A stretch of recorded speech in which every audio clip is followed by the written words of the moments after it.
2025년 2월 광진구청 정기안전보건교육 두 번째 시간입니다. 사고 유형별 응급처치 요령에 대해 말씀드리겠습니다.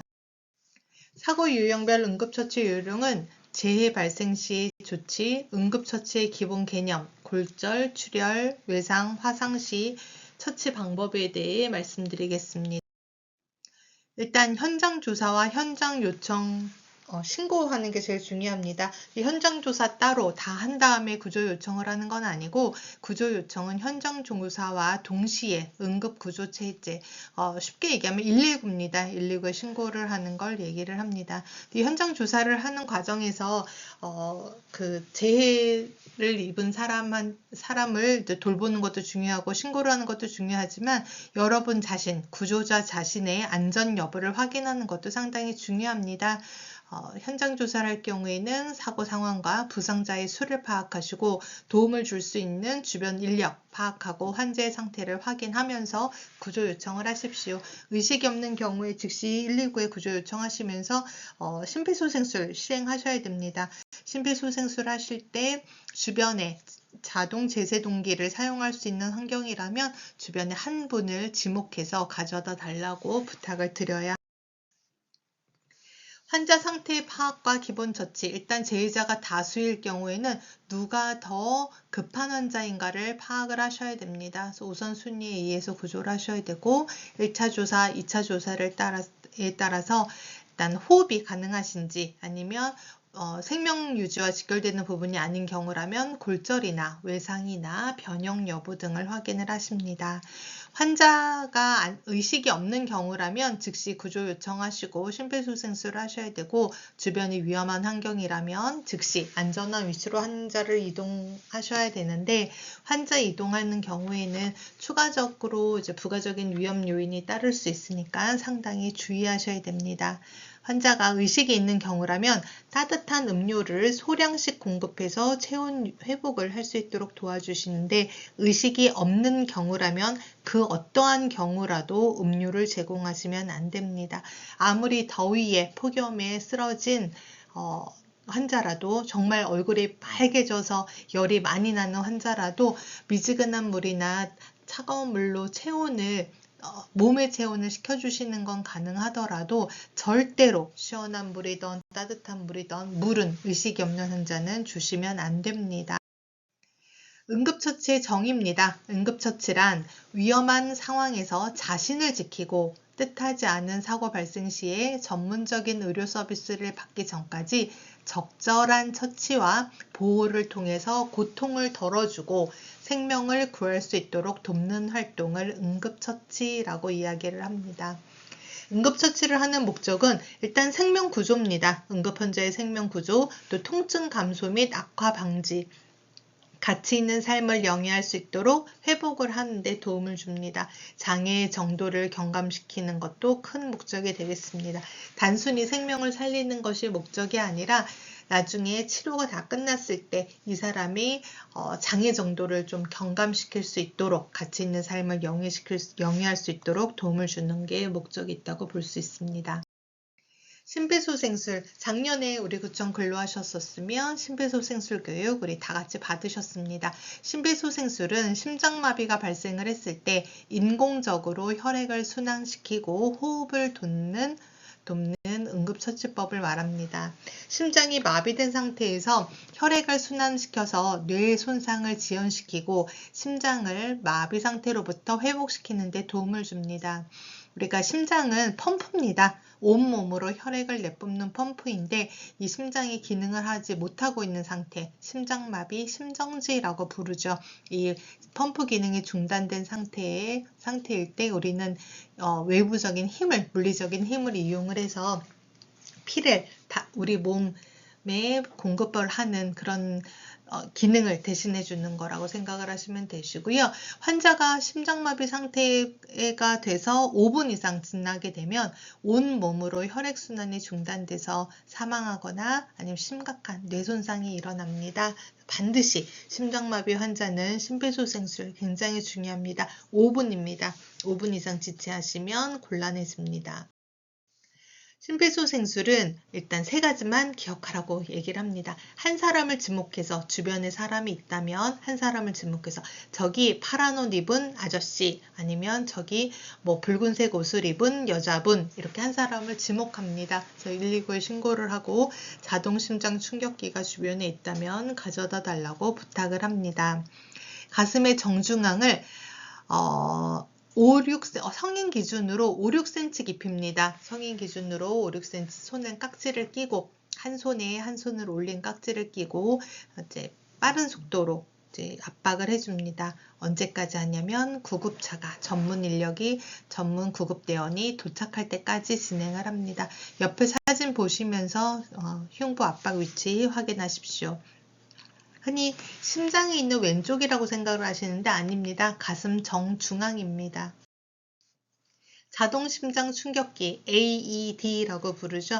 AED는 작년에 우리 교육받으신 분들 실습도 다 해보긴 하셨지만 이 기계는 다 자동으로 이루어집니다. 말 그대로 자동심장 충격기입니다. 기계를 켜면 기계에서 음성 안내로 나오고 또 우리가 이 AED를 사용을 하는 경우에는 119에 신고를 해서 구급대원과 통화를 하고 있는 중에 사용을 하는 경우가 대부분입니다. 그래서 지금 그 119 구급대원이 사용하는 내용에 대해서 설명을 해주시는 대로 따르시면 되고 또 기계 자체에도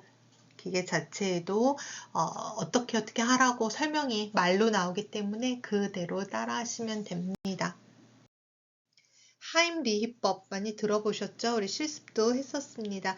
이거는 기도 폐쇄 시 응급처치 방법을 하임리히법이라고 이야기를 하는데 기도 폐쇄라는 건 음식물 등이 우리 기도, 숨 쉴 수 있는 길이죠. 숨길을 부분적이나 아니면 완전히 막아서 호흡을 방해하는 상태를 이물질에 의한 기도 폐쇄라고 이야기를 합니다. 일단은 기도 폐쇄인지 아닌지 확인을 해야 되는데 환자의 기침소리나 청색증 아니면 또 말하기나 숨쉬기 힘든 호흡곤란, 또 자기의 목을 움켜잡고 있는 징후를 보이면 환자가 먼저 말할 수 없기 때문에 물어보십시오. 환자분 혹시 목에 뭐가 걸렸나요? 라고 물어보셨을 때 환자가 말을 하지 못하고 고개를 끄덕이거나 의사표시를 한다면 심각한 상태의 기도폐쇄라고 판단을 하고 즉각적인 응급처치를 실시해야 됩니다. 옆에 그림 보시면 그렇게 목을 움켜잡고 있는 그런 상황이 생깁니다. 기도 폐쇄 시의 응급처치는 일단은 가벼운 증상인 경우 또 환자가 강한 기침을 하려고 하고 있는 중이라면 그 노력을 방해하지 마십시오. 그래서 계속 할 수 있게 도와주시고 심각한 기도 폐쇄라서 더 이상 호흡을 못한다든지 의식이 없어진다든지 하는 경우에는 즉시 119에 신고하시고 또 구급대원이 오기 전까지 복부 밀치기법을 계속 하셔야 됩니다. 옆에 그림처럼 뒤에서 끌어안습니다. 뒤에서 끌어안아서 내 손을 주먹을 쥐고 또 손바닥을 펴서 주먹진 손을 감싸 안은 상태로 복부를 위로 밀치는 복부 밀치기를 반복을 해서 목에 걸려있는 이물질이 밖으로 나올 수 있도록 도와주셔야 됩니다. 만약에 성인이 의식을 잃은 경우라면 환자를 바닥에 눕히고 심폐소생술을 하시는데 이때는 입안을 확인을 해서 이물질이 보이는 경우에는 제거를 하십시오. 또 비만이거나 임신을 한 경우에는 복부를 감싸 안을 수가 없겠죠. 그런 경우에는 복부 말고 가슴 밀치기법을 두 손을 모아서 실시하셔도 됩니다. 어린아이, 갓난아기의 경우에는 또 다른 방법으로 실시를 해야 합니다. 내가 혼자 있다가 음식을 먹는데 뭐 찹쌀떡이라든지 뭐 젤리라든지 이런 걸 잘못 먹어서 기도폐쇄 증세가 나타난 경우에는 응급처치 방법을 내가 혼자 해야 되죠. 그래서 내 의식이 살아있는 한은 의자 등받이에 배꼽과 명치 사이, 배꼽과 명치 사이입니다. 의자 등받이 같은데 가구, 책상, 탁자, 모서리들을 대고 위쪽으로 수차례 세게 압박을 가합니다. 세게 압박을 가해서 내가 목에 걸린 게 위로 올라올 수 있도록 이물질이 제거될 수 있도록 그렇게 하십시오. 척추 손상이 의심되는 환자는 이제 다쳤을 경우에는 척추를 완벽하게 고정을 하고 이송을 해야 됩니다. 근데 환자의 이송은 여러분들이 직접 하실 일은 없습니다. 혹시 만에 하나 환자가 발생을 했을 경우에는 119 구급대원이 와서 이송할 수 있도록 그 전까지 과정을 좀 지켜주시는 게 좋고요. 그 과정에서 쇼크 환자인 경우에는 다리를 올린 채 유지해 주시고, 외상 환자의 경우에는 처치한 후에 환부를 고정하고 옆에 충돌하지 않도록 도와주시고, 또 이송하는 과정에서 손상을 입으면 안 됩니다. 또 무의식 환자가 기도폐쇄로 사망하는 걸 예방하기 위해서 이송 도중에는 상당히 주의하셔야 되고, 이거는 다 구급대원한테 맡기시고, 여러분들이 도와주셔야 되는 내용은 가능하면 최초 응급처치자가 처음부터 다 봐서 어떤 문제인지 잘 압니다. 그러니까 가능하면 병원에 동행해 주셔서 의료진에게 이러이러한 일로 이렇게 지금 처치를 했습니다. 이러한 일이 원인입니다. 라고 정보를 제공해 주시는 게 중요합니다. 또 모든 응급처치 사항을 기록해서 병원에 제시해 주십시오.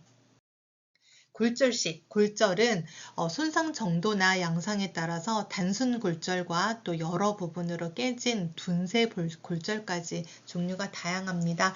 떨어지거나 뒤집히거나 달라붙음, 감전, 폭발, 교통사고, 거의 대부분의 사고에는 골절상을 동반하는 경우가 있고, 탈구나 염자 등의 손상도 있는데, 우리가 보통 일반 사람들은 이게 골절인지 탈구인지 염자인지 구별하기가 힘듭니다. 그러니까 다 골절로 생각을 해서 같은 처치를 하도록 합니다.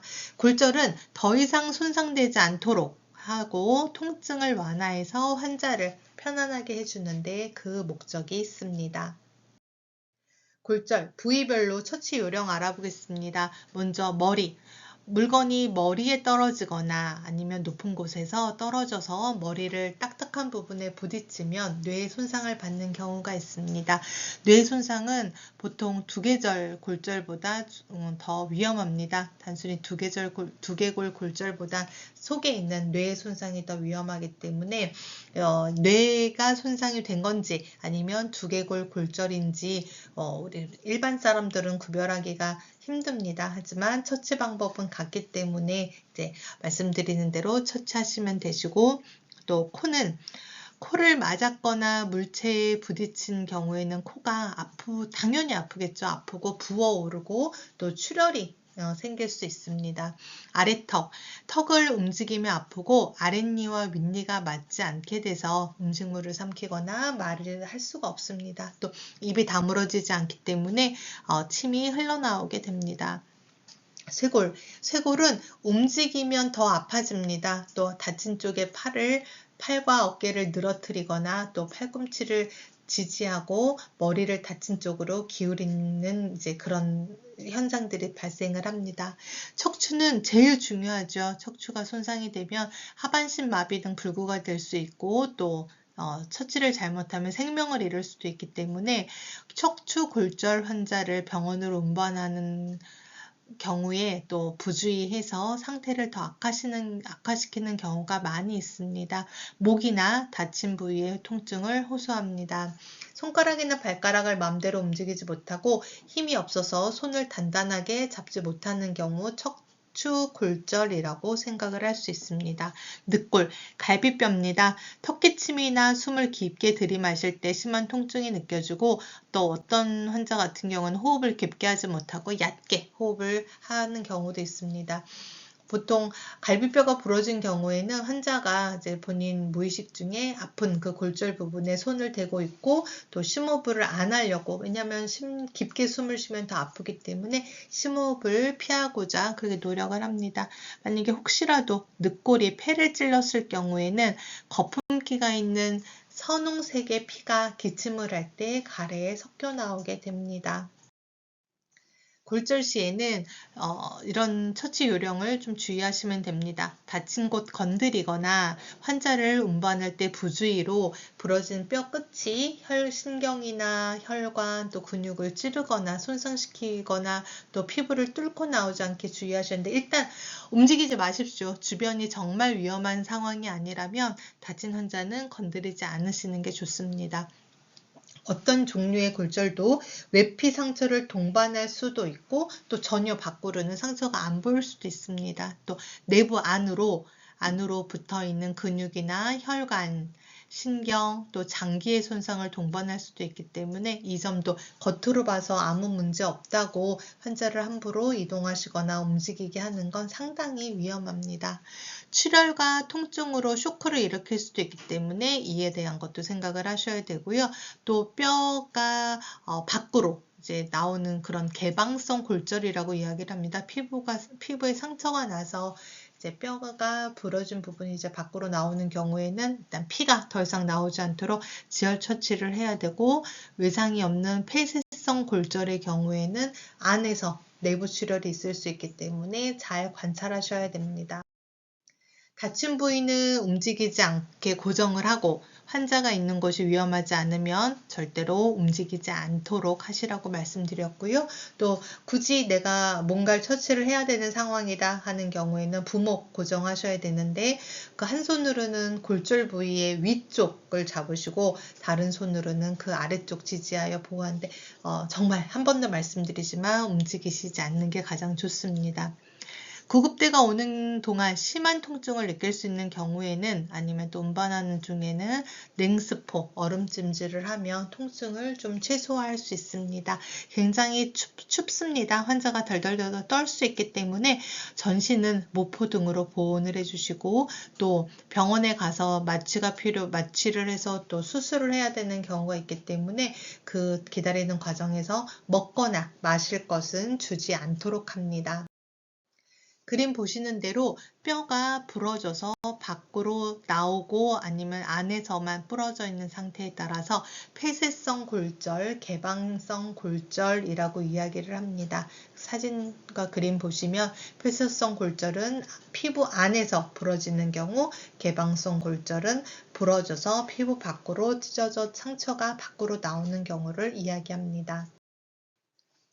부목 사용하시는데, 지금 말씀은 드리고 우리가 응급처치 요령에서 이제 보기는 하지만 부목은 여러분들이 직접 사용하실 일은 거의 없을 거라고 생각이 됩니다. 부목 전용 소재가 있습니다. 부목으로 사용하는 경우가 있지만 일단은 주변에 다른 걸 이용을 해서 급하게 사용을 하셔야 되는 경우라면 가볍고 단단한 게 좋고, 또 고정할 신체 부위만큼 넓어야 됩니다.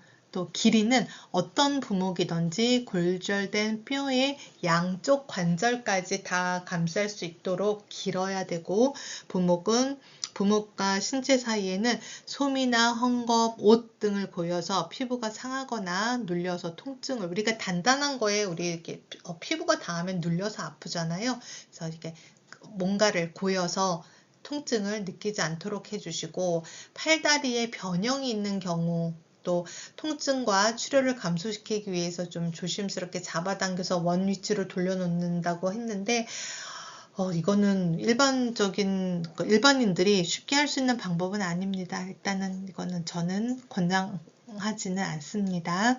부목을 한 다음에는 손끝과 발끝은 노출시켜야 우리가 볼 수 있습니다. 적어도 30분에 한 번씩은 관찰을 해서 혈액순환이 잘 되고 있는지, 또 압박 통증을 호소하는 경우에는 부목을 묶은 끈을 약간 늦춰주는 거, 이런 요령들이 있기 때문에 이것도 그냥 상식적으로 알고 계시면 좋겠습니다.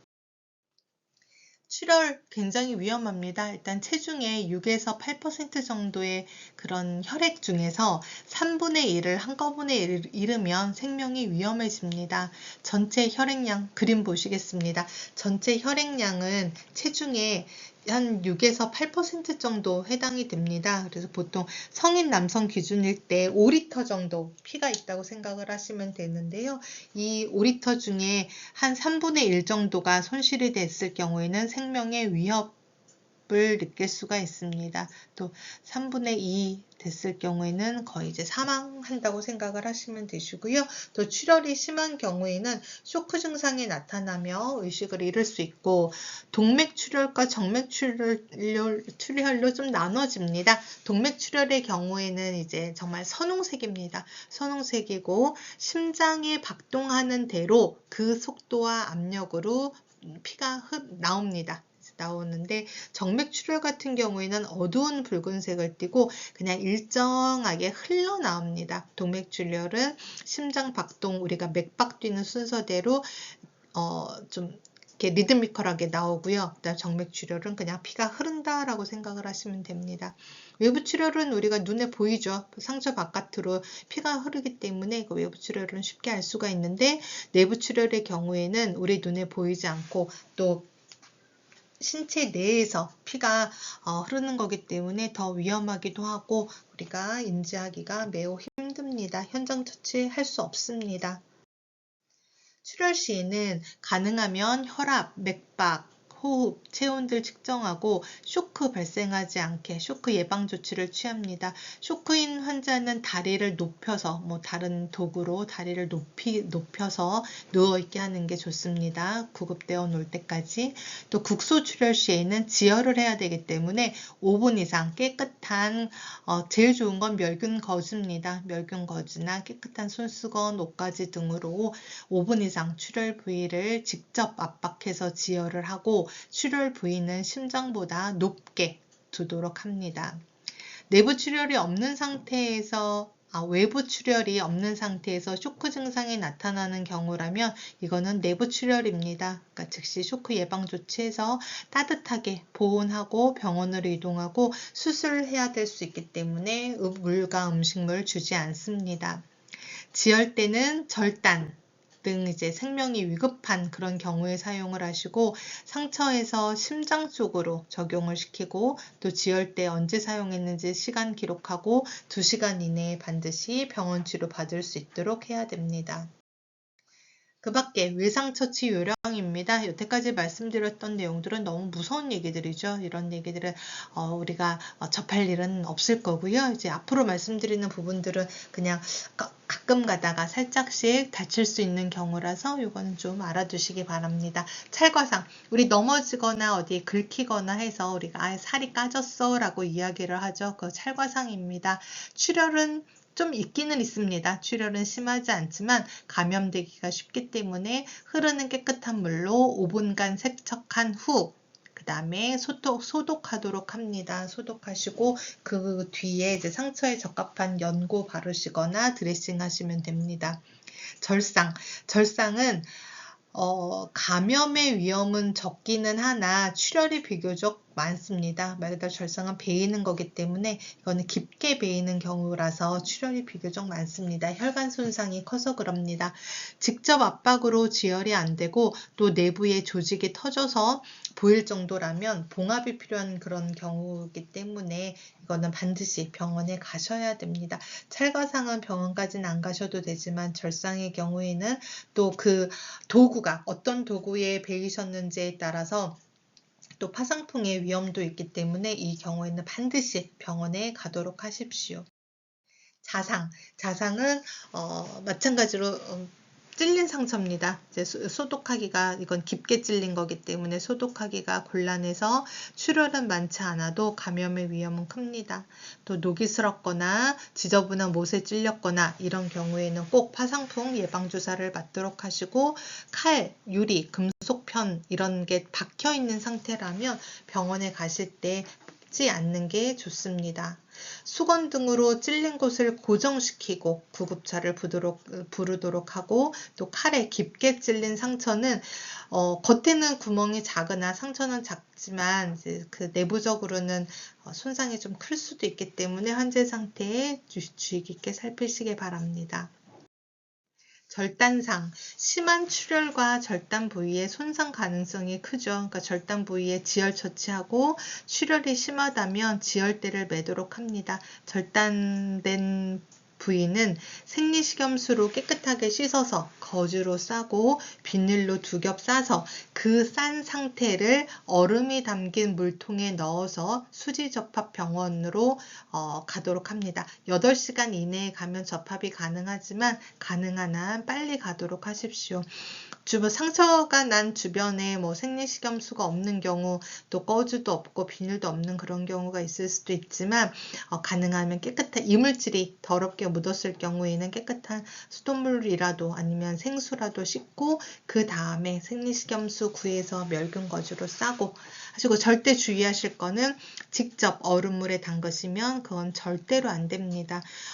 또 지혈제를 상처에 사용하시면 안 됩니다. 지혈제 아무것도 약품은 사용하지 말고 그냥 병원으로, 수지접합 전문 병원으로 빨리 가도록 하십시오.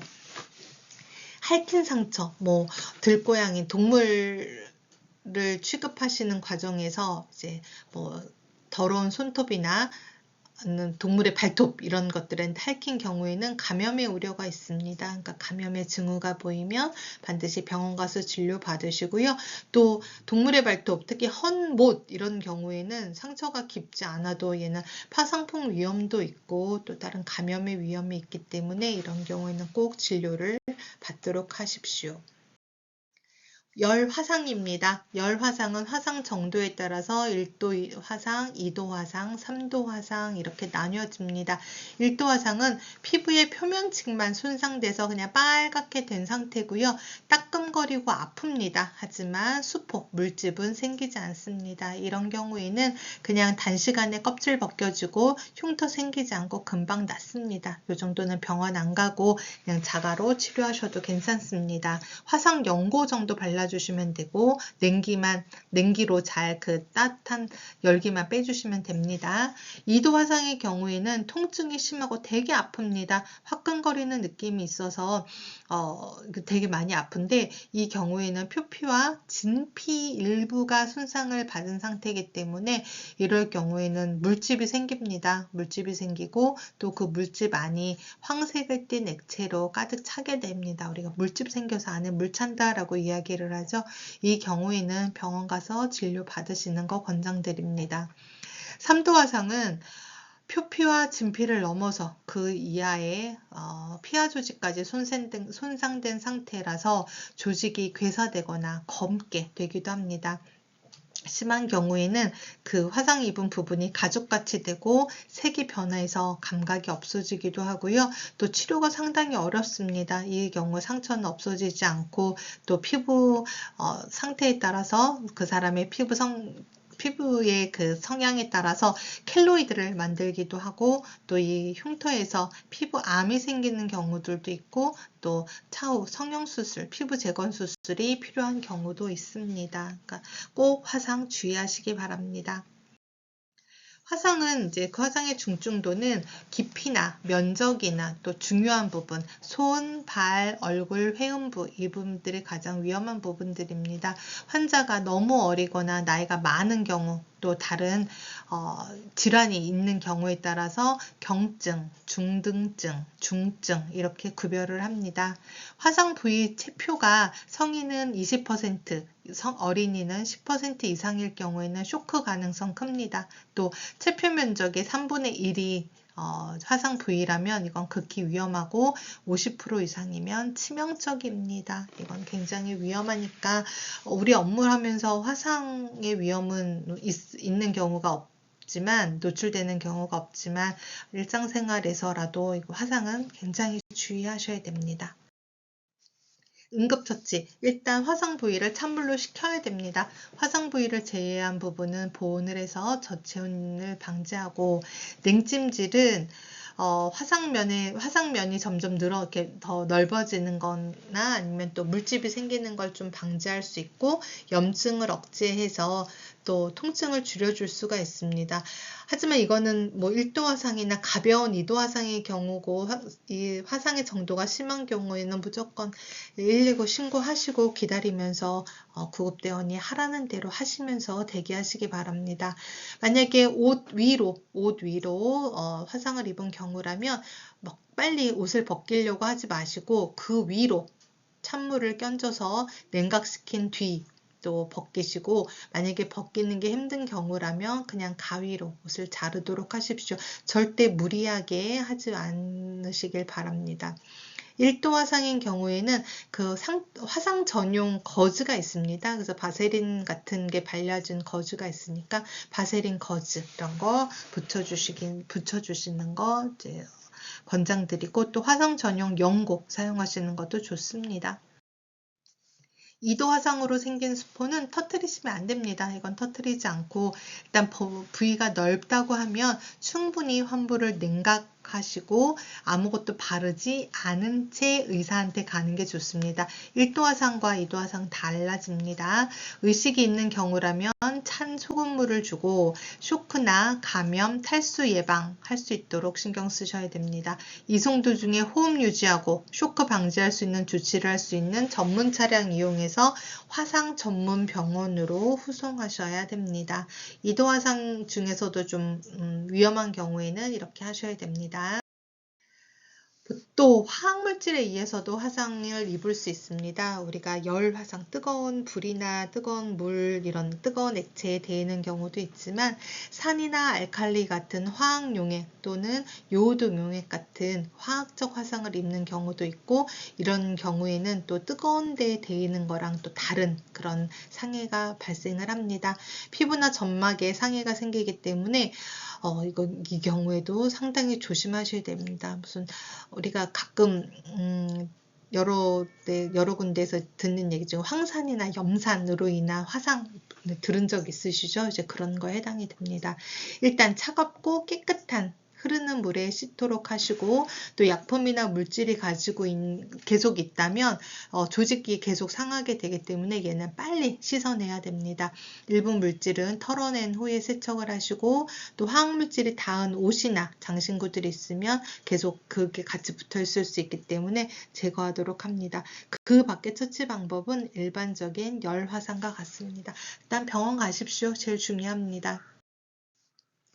화학물질이 눈에 들어갔을 경우 굉장히 위험하죠. 그래서 저희가 위험물질을 사용하는 경우에는 반드시 보안경 착용하시는 걸 권장을 드리고, 특히 또 저희 구청 안에도 화학물질이 보관되고 사용되는 장소에는 눈을 씻을 수 있게, 우리 안구를 씻을 수 있는 그런 장치가 설비되어 있는 곳이 있습니다. 실명의 위험이 있기 때문에 비비거나 만지지 못하게 하고 흐르는 물에 10분 이상 씻도록 하시고, 눈꺼풀 양쪽을 모두 다 씻도록 하십시오. 이런 경우에는 안구 세척기를 이용을 하시거나 컵으로 물을 붓는 것이 좀 더 편합니다. 눈이 통증이나 경련으로 닫혀 있는 경우에는 부드럽지만 말이 좀 이렇게 이상하지만 부드럽지만 강하게 손으로 눈을 이렇게 눈꺼풀을 벌려서 씻어주도록 하십니다. 오염된 물이 반대쪽 오염되지 않은 눈에 튀지 않도록 주의하시고, 소독 안대나 소독 안대가 없는 경우라면 꺼즈, 깨끗하고 부풀 없는 천으로 눈을 가린 후에 병원으로 보내도록 합니다. 한쪽 눈만 다친 경우라도 양눈을 다 가리십시오. 만약에 눈에 이물질이 박힌 경우라면 빼내지 말고 그대로 만지지도 말고 그대로 양눈을 가린 채 병원으로 가도록 합니다. 이때는 자꾸 눈에 손이 갈 수 있기 때문에 종이컵 같은 거 이용을 해서 이제 눈을 보호해 주는 것도 방법입니다. 화학물질을 삼켰을 경우입니다. 기도를 확인을 해서 깨끗이 합니다. 환자가 의식이 없으면 응급 심폐소생술을 준비를 하시고, 인공호흡이 필요한 경우 내 환자의 입가에 화상이 있다고 하면 플라스틱 안면 보호대라는 게 또 있습니다. 그래서 이걸로 또 구강 대 구강 호흡을 하면 구조절을 보호할 수 있는데, 요즘은 이 인공호흡은 잘 안 하는 추세이기 때문에 이거는 심폐소생술로 대체하시면 됩니다. 환자는 또 구토를 할 수가 있기 때문에 쇼크 체위로 눕히시고, 일부러 구토하게는 하지 마십시오. 왜냐하면 이미 넘어갔던 게 다시 이제 구토를 하면서 식도를 상하게 할 수 있기 때문에, 구토를 한다면 그냥 두지만 일부러 구토하게는 하지 않으시는 게 좋습니다. 어떤 유해물질을 삼켰는지를 반드시 확인해야 됩니다. 유해물질 확인하고 구급차로 병원에 보냅니다. 우리가 사용하시는 약품 또 화학물질들을 절대로 우리가 표시가 없는 다른 통에 옮겨 담지 마시기 바랍니다. 휘발유나 엔진오일 같은 경우 옮겨 담아서 이동하시는 경우 있는데, 그 이동하실 경우에는 반드시 경고 표지 부착된 라벨 스티커 꼭 붙이시기 바랍니다. 오해해서 다른 물질로 먹지 않도록 반드시 이거는 지켜주시기 바랍니다. 환자의 지시가 있을 경우에는 입으로는 아무것도 주지 않습니다. 물 먹어서 뭐 희석시켜 아니면 우유 먹어서 중화시켜 안 됩니다. 그냥 입으로 아무것도 주지 않아야 합니다. 금방 말씀드린 대로 실수로 잘못 먹는 일이 없도록 하기 위해서 용기와 라벨링 관리 반드시 주의하셔야 되고, 물질 안전 보건 자료 라벨링에 꼭 하셔야 됩니다. 옛날 농약, 뭐 바카스병에 농약 덜어놨다가 그거 마시고 사망하는 경우들 뭐 예전에 많이 있었다고 뉴스에 나오고 있었습니다. 그래서 주의하셔야 됩니다. 전기에 의한 화상입니다. 감전 위험 방지를 위해서 사업주로부터 지급받은 절연용 보호구가 있다면 반드시 착용하셔야 됩니다. 안전모, 그다음에 절연화, 안전화 중에서도 전기를 차단할 수 있는 절연화, 절연 장갑 착용하고 전기 작업하시기 바랍니다. 여기서 안전모는 반드시 등급에 2가 들어가 있는 내전압성을 가진 안전모 착용하고 전기공사하십시오. 전기에 의해서 화상을 입었을 경우에는 먼저 전원을 끊습니다. 근데 전원을 끊을 수가 없는 상황이라면 구조조한테 가서 덥석 잡으면 큰일 납니다. 잘 알고 계시죠? 그러니까 꼭 감전 방지를 위해서 고무 장갑, 고무 장화, 마른 면양말 등을 착용을 하고, 마른 나무 판자 위에 올라가는 등 조치를 한 다음에 전선을 떼어내는데, 전선을 떼어낼 때에는 나무 막대기 같이 전류가 통하지 않는 걸 이용을 해서 부상자한테 떼어내야 됩니다. 맨손으로 만지면 같이 붙어버립니다. 연쇄 감전사고가 발생을 합니다. 감전 됐을 경우에 고전압 같은 경우에는 몸이 날아가기도 하고, 또 일시적으로 신체가 마비되는 그런 증상도 생기고, 또 빨려 들어가는 그런 느낌이 들고 심장이 정지되는 경우도 있습니다. 이래서 사망을 하게 되는 경우고요. 낙뢰, 번개를 맞았을 경우에 번개는 전압과 전류가 모두 높습니다. 또 격렬한 쇼크를 수반하기 때문에 처치를 하면서 바로 구급차 불러서 조속히 구급병원으로 보내셔야 합니다. 전원에서 떼어낸 다음엔 환자는 조용히 눕힐 수 있는 곳, 낙뢰, 번개가 많이 치는 곳에는 그럴 때에는 좀 더 안전한 곳으로 옮깁니다. 환자의 상태를 관찰을 해서 필요할 경우에는 심폐소생술 시행을 하시고요. 의사의 치료를 받을 수 없는 장소라고 하더라도 쉽게 포기하지 말고 계속해서 호흡이 돌아올 수 있도록 노력해 주십시오. 환자가 의식이 있는 경우라면 그냥 편안한 자세로 앉아서 쉴 수 있도록 해주시고, 대부분 감전이 된 다음엔 대부분의 환자는 전신 피로감을 호소를 합니다. 온몸이 다 많이 힘들고 아프다라고 이야기를 합니다. 또 흥분하고 떨고 있는, 얼마나 무섭겠어요. 그러니까 흥분하고 떨고 있는 경우도 있기 때문에 안정시키고 휴식 취할 수 있도록 하고 보온 조치 해주시고 음료 공급 가능합니다. 음료 공급은 뭐 수술을 금방 해야 되는 경우나 또 호흡이 없는 경우가 아니라면 가능합니다. 감전의 위험이 있는 작업장에서는 절연모, 절연 신발, 절연 장갑 이런 보호구를 철저하게 착용을 해서 사고를 예방하도록 하셔야 합니다. 이상으로 2월 전기안전보건교육 2번째 시간도 마치겠습니다. 고생하셨습니다.